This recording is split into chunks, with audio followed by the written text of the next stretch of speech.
Hello everybody, Mannix here. Going to be doing a quick little knife review on a bad knife. Yes, a bad knife.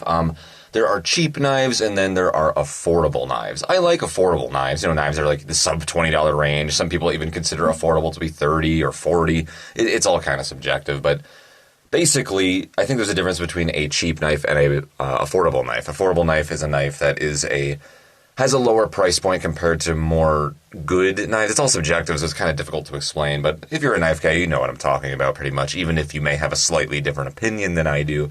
But what I consider a cheap knife to be is a knife that is just bad.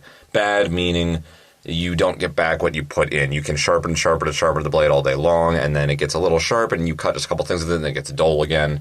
Versus an affordable knife, which would have a softer blade steel, which you sharpen a little bit, and then it gets razor sharp. And yeah, it dulls pretty quickly, but you resharpen it in just a few minutes or so, and then it's sharp again.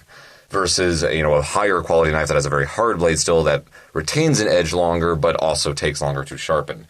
With a cheap knife, by my definition, it does not have either of those things. It's the worst of both worlds. Poor lockup, handle just kind of falls apart on you, the hardware falls apart on you.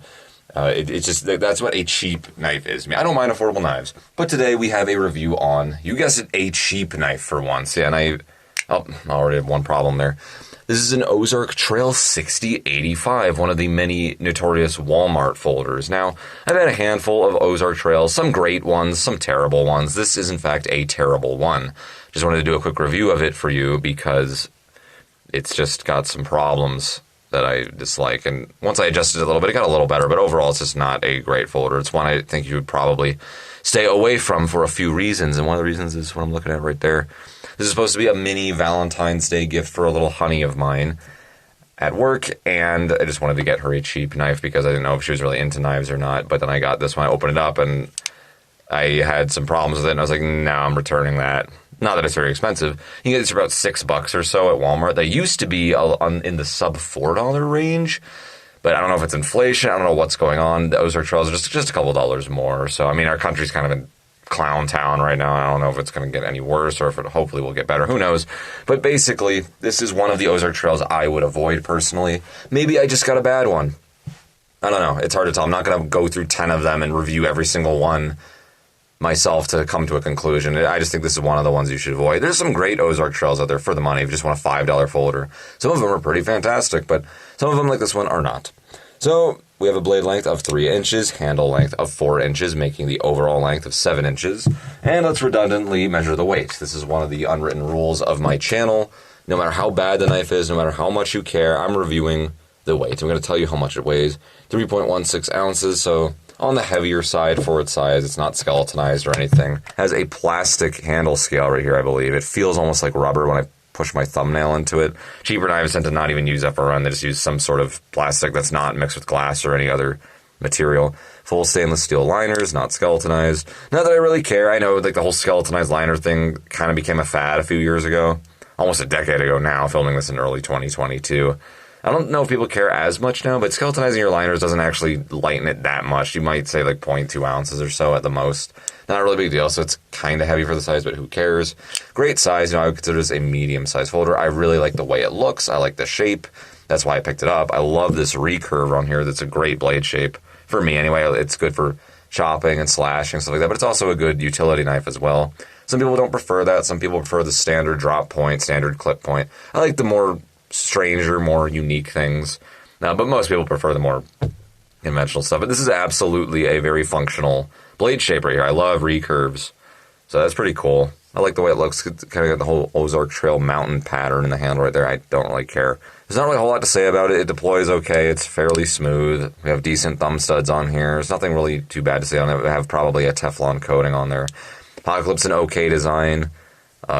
This one's actually really tight, which is one problem I had with this one in particular. I don't know if all of them are. Probably not. Another problem with cheap knives, even the more affordable knives, is that you have inconsistencies. You'll get one with a really tight pocket clip. You can get one with a really loose pocket clip. One can have a loose lockup. One can have a tight lockup, and that will move us to the lockup, which is another problem with this knife. We have a lot of up and down blade slop right here. You can even see the blade moving, and that's without the liner moving. There's two different kinds of blade play. One is when your locking mechanism is just a little loose, and whenever you put negative force on the blade, that's force going down, from the spine to this way. You can visibly see the lock moving out of place. It's making 100% contact with it, but the locking mechanism is loose. So the way you could fix that is by tightening the locking mechanism. Generally speaking, that can get rid of most, if not all, of the play. Not that that's a good thing. You want the knife to have perfect lockup out of the box. You shouldn't have to tinker with it after you open it. But regardless, that's the one play that's fixable anyway. This is what I believe not to be a fixable issue. It could be something with the stop pin. I don't really know. Basically, it could be making complete contact. You can be putting extra force on that liner lock and it's still moving. I don't know why. Again, maybe it's a loose stop pin insert or something. Because a liner lock is designed to accommodate for wear and tear on the tang of the blade down there. The more you use it, the more it grinds away. They're basically like nanometers, if not less than that, of material getting grinded away over time. But it's supposed to keep moving and moving and moving to the right until, and then it will fail on you if you use it for like decades, basically. But basically that's how a liner lock's supposed to work. But if it still has up and down play, that's something else. I don't know how to predict. So that's already one problem. Another problem is a safety issue right here. You can see the tip is protruding out of the handle. So if it were sharp, it's kind of sharp. These Ozark Trails come decently sharp out of the box. They have some mystery, probably 440 or 420 steel. It doesn't really matter. Who cares? Sharp enough, but it doesn't retain edge for terribly long. It's just cheap. You get what you pay for. You can score your finger skin or something on there. If you push further down, then it closes in. But you have like two closed positions for the blade right here, and it likes to kind of poke out. This is sort of a problem with the lining of the ball bearing detent on the liner lock right there. That's supposed to retain the blade within the handle. They probably have something off, or maybe the hole that's supposed to accommodate for the ball bearing detent in the blade is in a slightly off spot. That can cause a problem. See, these are just little problems and inconsistencies you get with the cheaper knives. As you go up in price, generally speaking, you get less and less of these problems. And this is a knife I just wanted to show you that has some of those issues. Again, I like the way it's shaped. I wouldn't go out of my way to buy it for myself. I don't really care for the Ozark Trails that much. But if you just want a pocket knife on you, you don't want to spend more than $10. And a lot of the Ozark Trails, again, they're actually not bad for the money. I've had some that compete with $20 folders out there that were just in the $5 range. But I've had some just like this that are duds, which is what you can expect. This kind of functions and feels a lot like an M-Tech. The M-Tech knives are like $10 to $15 range. Pretty cool designs in some of them, and some of them are kind of functional, and they're getting a little better, but usually I don't go out of my way to buy those because they're cheap. They're just cheap knives, and they have a lot of these problems I just told you about. So again, it's comfortable. I don't mind the way it looks. If it were a higher functioning knife, it was like the $20, $30 range, had a better blade still on there, better lockup, more consistent design here, and no safety issues, then I'd have no problem with it. But yeah, it's a pretty good knife. But unfortunately, this one is not. Who knows, maybe you got a 6085 somewhere, you found this exact design at Walmart, you're like, oh, that's pretty cool, you got it, and it didn't have any of the problems I was telling you about. That could be true too. Again, with these cheaper knives, it's kind of hard to predict the quality of them. It's just how it is. Tip down right hand carry only, like most of them too. Just figured to show you that before I return this guy. Unfortunate. This is not a knife I even want to give away as a gift. Sometimes I get really cheap knives and I give them away as gifts, or stocking stuffers, or little holidays. Like this is going to be a little Valentine's Day present for a girl.